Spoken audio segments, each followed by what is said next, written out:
Good afternoon, ladies and gentlemen. Thank you very much for having us today. And we're going to take you a little bit out of your comfort zone, I hope. I want to talk to you about one of the toughest and most important issues that we deal with on a regular basis at the Miami State Attorney's Office. So we look at the data and we try to figure out what are the issues most plaguing our community. In 2012, a bunch of national reports came out that started looking at human trafficking. And at that time, Florida was identified as the #3 state in the country for human trafficking. And guess who was #1? Miami-Dade County. The #1 jurisdiction in the #3 state, and we had a grand total of 3 pending HT cases. Obviously, that was a problem. Obviously, nobody was addressing what we knew to be a very serious problem.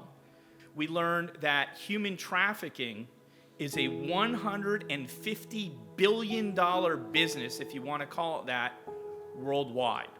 Our chief has dedicated a exclusive human trafficking unit to this problem. So it's a sergeant and 3 detectives. That's the most we've ever had working the unit, but we cover all crimes, human trafficking related, that occur on Miami Beach. Since 2012, we have worked with over 1,100 victims of human trafficking and filed 811 trafficking-related cases.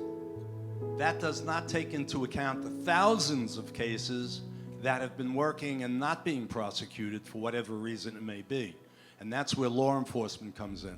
It's happening right here in front of us every day. It's unfortunately getting worse, and we're trying to prevent that and, come up with different investigative tools on our end to track these people down and put them in prison. We talked about reporting suspicious behavior, see something, say something. We want to add do something.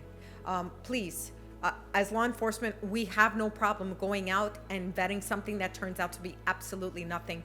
We prefer that than someone who says, gosh, I knew something was wrong and I didn't call it in.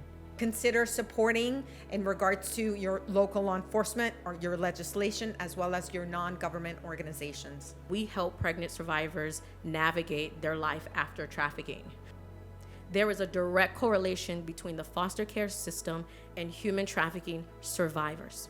So with Promise Pantry, we take the pregnant survivors and we provide them all of the resources that they need to parent correctly. They get car seats, strollers, and then we pair them with parent mentors. So far, we're the only program in the country that I know takes empty nesters, takes parents, and use them as mentors.